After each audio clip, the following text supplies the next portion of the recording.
Hey y'all, it's Jen, and let's talk about my 2023 financial goals and how I'm going to be accountable for reaching these goals. Let's dive in.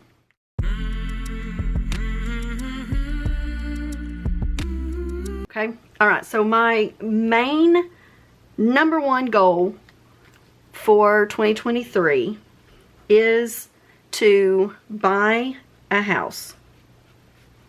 Buy a house.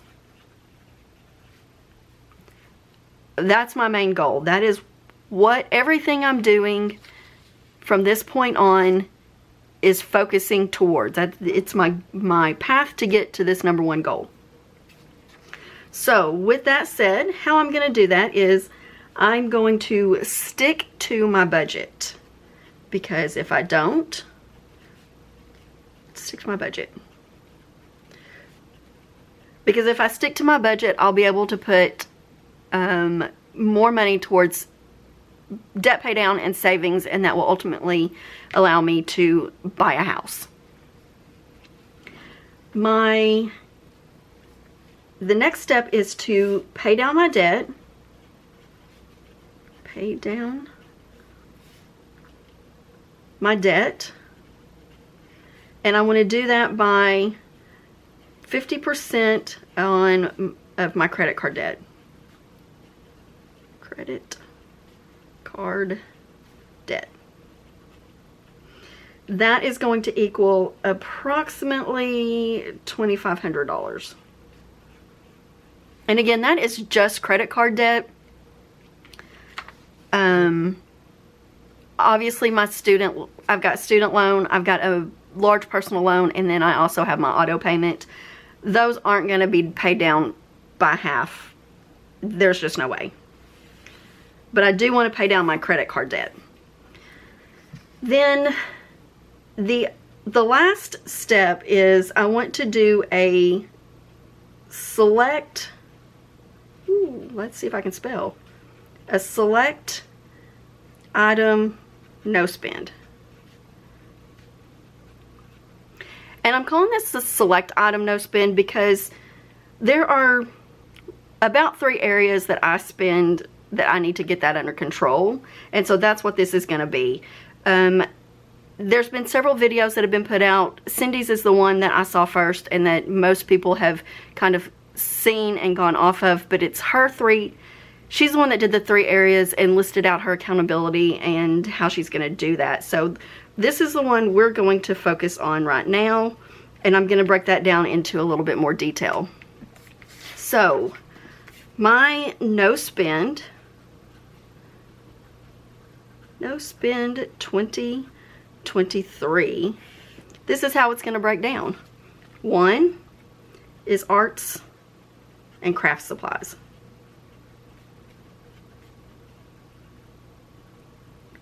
I need to use the shit I have.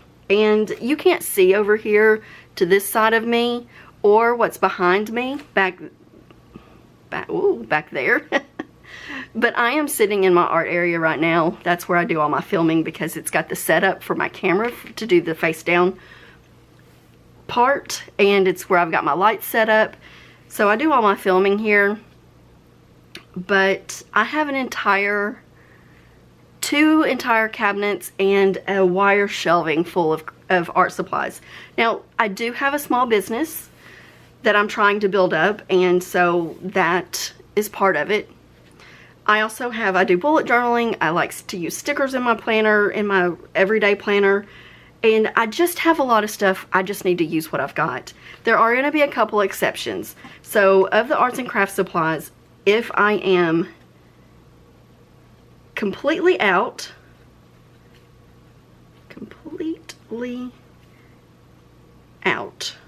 or used up an item,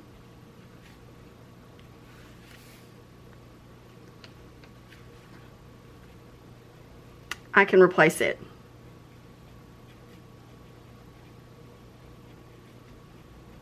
So for example, say like I'm using this micron pen here, and it is the 0.8 or the 0.8. You can't see that.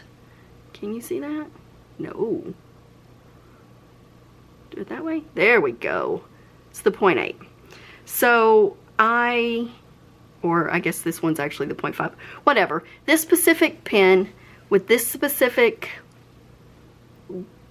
line, thickness, whatever, I can go and replace this if I need to. If I'm using, say, this Tombow N75 and it runs out and I'm using it for something for all year and I need this specific one, then I can replace it.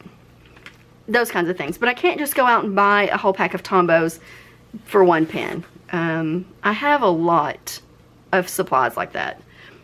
And so that completely used up is another one. The other exception to this is if I need specific items for my business.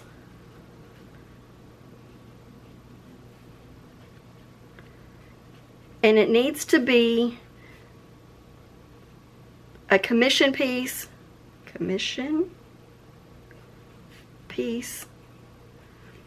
or that I can't use, I can't substitute,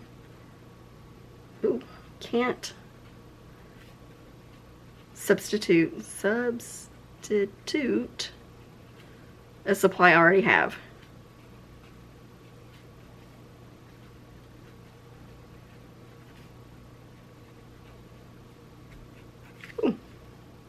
Okay, so for example, if I get a commission piece for a painting that is an 18 by, or let's say I get a commission piece for a 12 by 24 and I don't have a 12 by 24 canvas and I need to buy that, I can do that. If I get a commission piece that is for specific colors, I actually, in my art, I do a lot of color matching, so I will custom mix my paints. You can't just buy off the shelf this color, so that it will match whatever decor that my order is. And so I do, like I said, I do a lot of custom mixing. And sometimes I need several different shades of different things to get that exact shade I'm looking for.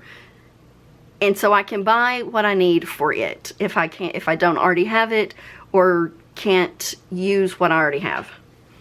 And then my final exception is that if I have anything left over, any money left over in my personal budget,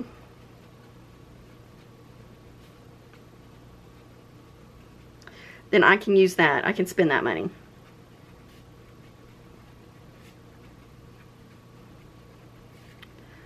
And if I want to, obviously, if I want to save up for something specific out of that, then I can. Like if I want to order stickers for my regular, my regular planner that I like to use stickers in. If I want to order a specific sticker set, those are about $5. A kit's about $5. And so if I only spend $35 in my personal budget for that month or whatever, then I have an extra $5 and then I can spend it on that if I want. But that's the exceptions for the arts and crafts supplies. So let's flip over here because I ran out of room. And the second group is eating out and DoorDash. And I mean, let's be real, that is so convenient. There are days when I come home and I'm like, I don't want to cook. I have plenty of food here, but I don't want to do anything with it. And so it's just easier to order DoorDash. I did really good for a while. For about a month and a half, we did not eat out at all. We ate from the groceries I purchased. And I need to continue to do that. One, it's healthier. Two, it's cheaper. And three, I just need to use what I have, so it's not wasteful.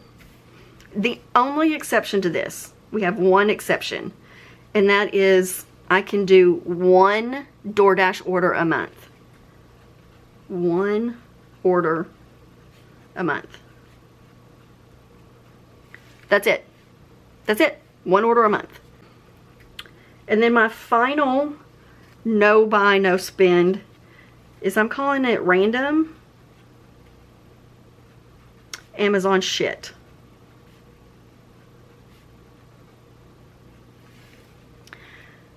I think we all know that we all probably have a problem with buying shit on Amazon, because that is super convenient. They have everything. I mean, they have everything.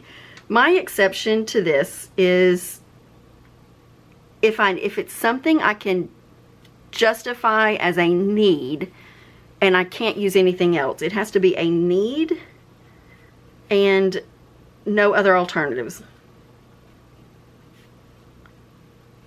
Alternatives.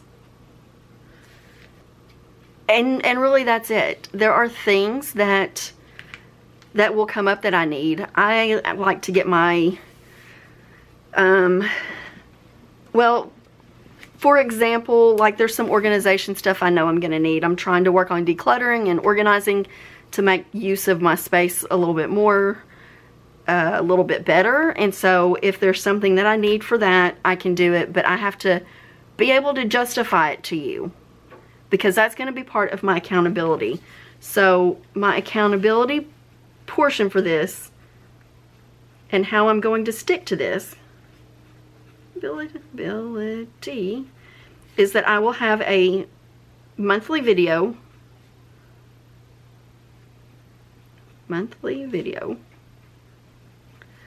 that I have to account for. Count for all my purchases in my no spend categories.